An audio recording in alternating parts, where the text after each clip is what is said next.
Gaudeamus omnes in Domino,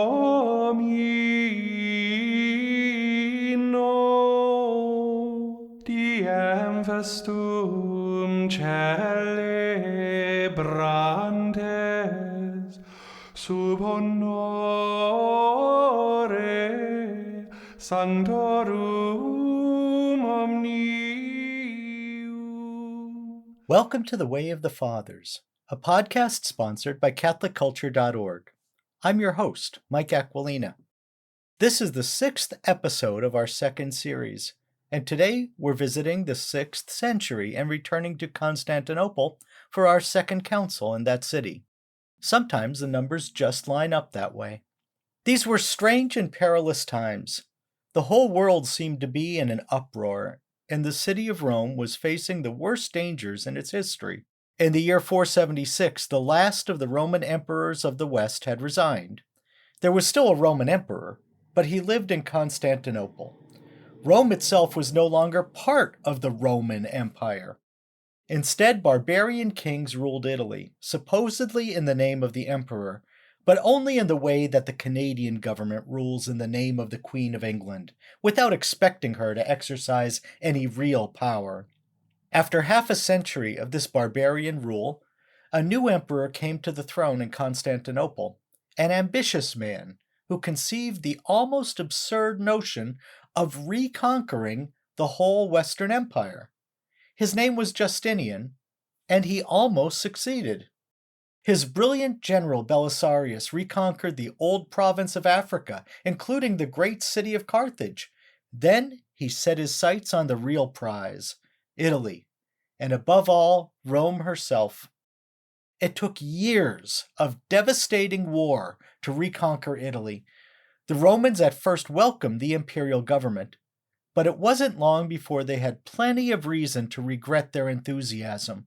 When the war began, Rome was still great among the cities of the earth, with an enormous population, gushing fountains and public baths, glorious architecture, and a thriving literary culture. By the end of the war, the place was a grubby and depopulated ruin. But Justinian dreamed of an empire reunited, and as the war wound down, it looked as if his dream would come true. But a problem lingered in the east. For the last 100 years, the Christians of Egypt had been excommunicated from the Catholic Church.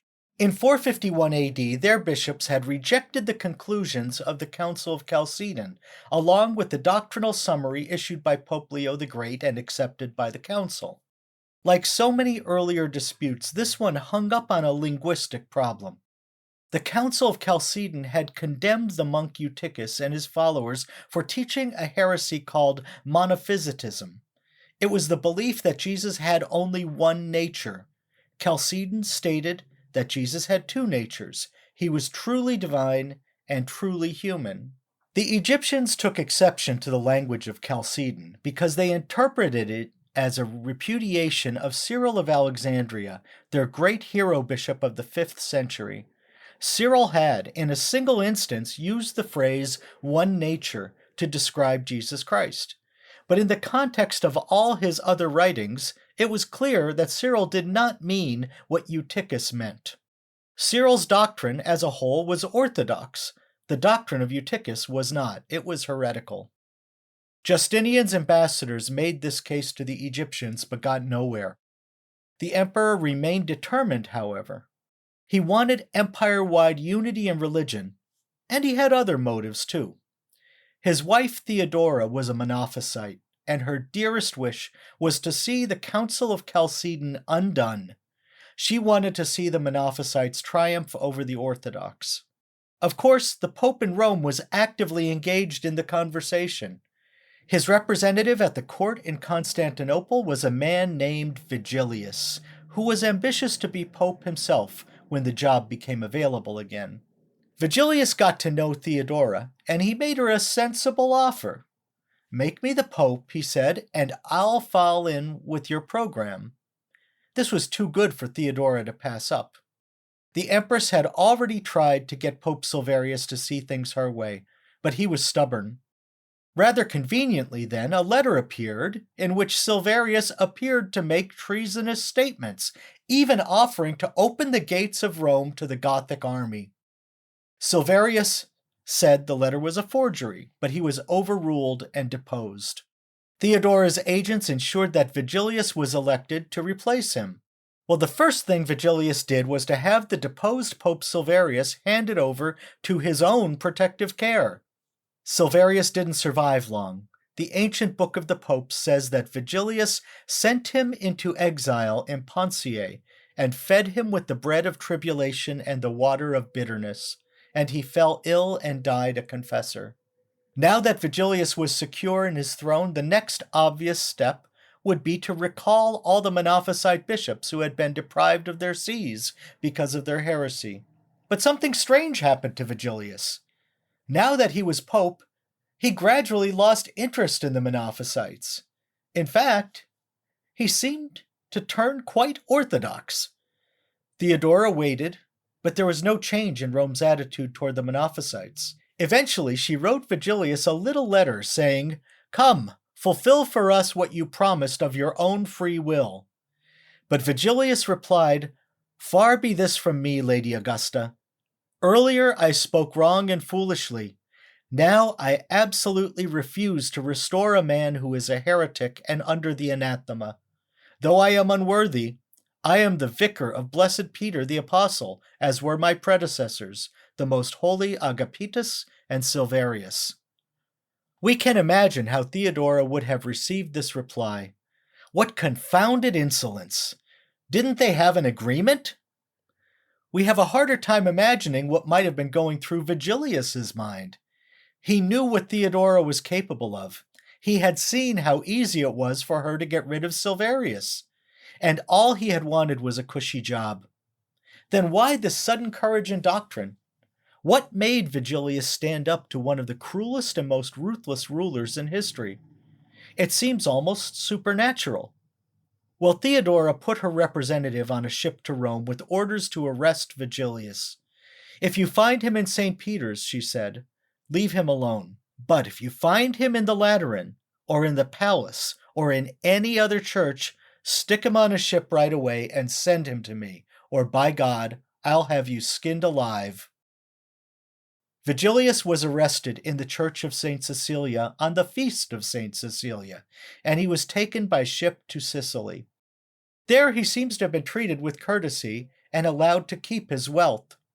He stayed in Sicily for some time, and when at last he reached Constantinople, the emperor treated him as an honored guest rather than as a prisoner. Justinian had his private reasons for wanting to be on the Pope's good side. Not satisfied with being emperor of the world, he had decided to turn theologian and settle this Monophysite controversy once and for all. The Council of Chalcedon was supposed to have settled it, but the Egyptians refused to recognize that council. Minutely examining the writings of 3 Syrian bishops, all of them dead, Justinian found heresies in them that had to be condemned, even though the 3 bishops had been participants in the Council of Chalcedon. These 3 chapters, he believed, tended toward the heresy of Nestorianism, the opposite of monophysitism. Justinian wasn't altogether wrong about that. But by condemning them, Justinian thought he would remove all reasonable grounds for the Monophysites' objections. Certain writings of 2 of these bishops were to be placed under anathema, but the bishop whom Justinian considered the worst offender, Theodore of Mopsuestia, had to be condemned personally as well, even though he had died in communion with the church. Therefore, the emperor concluded, if after this true confession of faith and condemnation of the heretics, anyone separates himself from the Holy Church of God because of words and syllables and trivial arguments about phrases, as if religion were a matter of terms and ways of speaking rather than deeds, then that person will have to answer for his love of division. Justinian was convinced he had found the most elegant solution. But of course, it wasn't that easy. The Egyptians weren't satisfied at all, and now the Orthodox Catholics were up in arms. Was the emperor presuming to judge or revise the Holy Council of Chalcedon? In the Greek-speaking East, where the emperor could easily make heads roll whenever he wanted, the bishops mostly subscribed to Justinian's pronouncement and condemned the 3 chapters, though the Patriarch of Constantinople made it clear that his assent was conditional and he would withdraw it if the Pope didn't agree. But in the Latin-speaking West, most of the clergy circled the wagons and prepared to defend the Council of Chalcedon against the meddling emperor. In these circumstances, the Pope's opinion would obviously make a big difference, so Justinian showed Vigilius every honor when he arrived. But Vigilius immediately condemned all the Eastern bishops who had subscribed to Justinian's edict. He subjected them to 4 months of excommunication. He may even have gone so far as to excommunicate Theodora. What had gotten into Vigilius? Had he grown a spine? Maybe politics was a good part of it. Theodora and Justinian were formidable opponents, but so were the Roman mob. Since the mob in Rome were fiercely orthodox, caving in to pressure in Constantinople could be a fatal mistake. On the other hand, it may be that Vigilius had grown a conscience. Whatever had gotten into Vigilius, it wasn't permanent. He soon began to waver. Part of the problem may have been language. The controversy about the 3 chapters depended on subtle theological arguments written in Greek. There had been a time when every educated Roman knew Greek, but that time was long past. Now very few Latin speakers were competent in Greek. And on the other hand, Latin was dying out in the East. Justinian would be the last Latin-speaking emperor in Constantinople. The 2 sides were arguing without really understanding each other very well. Justinian did not have much patience for a long, drawn-out argument in which he was not getting his way.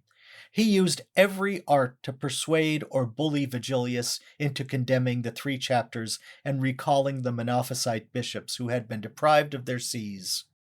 After a few months, Vigilius issued a judgment. Justinian was right about the 3 chapters. Not that there had been anything wrong with Chalcedon. Cursed be anyone who condemned that holy council. The Western bishops were appalled. Vigilius had betrayed them. There was open rebellion against the Pope in the West and even among the Latin bishops who had come to Constantinople. In the province of Africa, a local council formally excommunicated the Pope. The only way out, apparently, was for Vigilius to withdraw his judgment, flipping back to his original flop. Justinian allowed him to do that, seeing that even he and the Pope couldn't keep a lid on the ecclesiastical rebellion. He extracted a promise from Vigilius that he would do all he could to bring the West around to Justinian's way of thinking.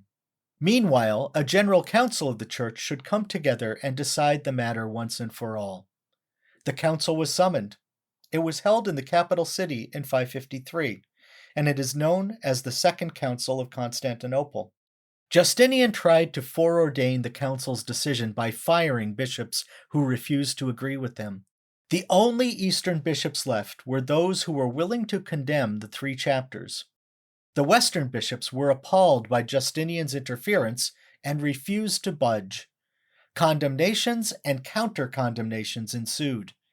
Eventually, Vigilius and 12 other Western bishops who were in Constantinople at the time condemned the Patriarch of Constantinople himself for taking Justinian's side. Justinian had finally had enough. He was so furious that the Western bishops decided it would be prudent to run for their lives. Vigilius decided to run to the Basilica of St. Peter where he claimed sanctuary. He clung to the altar with all his might, though imperial soldiers were pulling at his limbs and hair and any other graspable part of his body. Vigilius had chosen wisely in wrapping his arms around one of the columns that supported the church's enormous altar. As the soldiers continued to tug, they heard a loud cracking sound, indicating that the altar was about to fall. At that point they left, either because they were afraid to commit gross sacrilege, or they were afraid of having to explain that they had just killed the Pope. Since Vigilius could not be extracted, Justinian tried persuasion. He wanted the Pope to attend the council, to give it legitimacy. So he sent a parade of distinguished gentlemen to promise Vigilius safety if he came willingly, and threaten violence if he did not. Finally, Vigilius accepted the oath of the court officials and went back with them to the imperial palace. But he didn't feel very safe. He was kept under armed guard, and all his followers were taunted in the streets. In the middle of the night, he slipped away to Chalcedon, a few miles from Constantinople. Finally, the promised council got underway.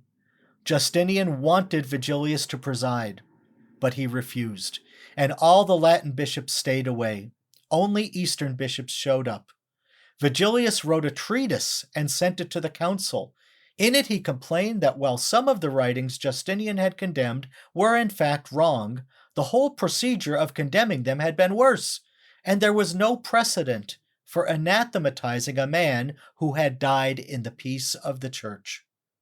The council responded by excommunicating Vigilius and sentencing him to be banished. Already exiled from Rome, Vigilius was now tossed out of all civilization, plunked down on a little island in the Sea of Marmara. There he was left to wallow in his misery, which was made much more miserable by agonizing attacks of gout. 6 months of that wallowing were enough to bend him. Vigilius wrote to the Patriarch of Constantinople that he was now ready to agree with Justinian on every point. After 8 years of almost constant misery in Constantinople, Vigilius was finally allowed to return to Rome, which was now a broken shell of a city. But he never made it back. He stopped in Sicily again, and there, worn down by all his troubles, he died. Vigilius was no hero. In fact, he was in almost every way a rotten pope. Greedy, ill-tempered, cowardly, and devious. The best we can say for him is that he wasn't all bad, and the worst charges against him may have been exaggerated. Yet he saved the Catholic faith. At a time when the strongest and most dedicated Christians were pulling in different directions and tearing the church apart, Vigilius's waffling was probably what pushed the eventual result into a middle course, the course chosen by the Second Council of Constantinople. Justinian won his little theological battle, but found it necessary to acknowledge, at least implicitly, that the Pope, not the Emperor, was the legitimate authority in the Church. Vigilius was compelled to admit that the writings Justinian had condemned had actually been wrong. The whole thing was agonizingly drawn out and painful, but the Monophysite heresy did not win. Theodora's pet bishops were not reinstated, and Catholic orthodoxy prevailed. If Vigilius had been a good man, we might have said he was a hero to steer the church safely through such troubled waters. Since he was what he was, we can only say it was a miracle. I hope you've enjoyed this 6th episode of our 2nd season. If you have, I ask you to please consider making a donation. We're entirely listener-funded. Just visit us at catholicculture.org/donate/audio and let us know that you love the Fathers. We pray for our benefactors every day. I thank you for listening. De quorum solemnitate gaudent angeli et collaudant filium Dei. Way of the Fathers is just one of the podcasts produced by CatholicCulture.org. To hear more from the Church Fathers in their own words, check out Catholic Culture audiobooks, readings of Catholic classics, including the Fathers and St. John Henry Newman. You might also enjoy Criteria, the Catholic film podcast, devoted to works of high artistic caliber and Catholic interest. And for interviews on a wide range of topics in Catholic arts and culture, listen to the Catholic Culture podcast.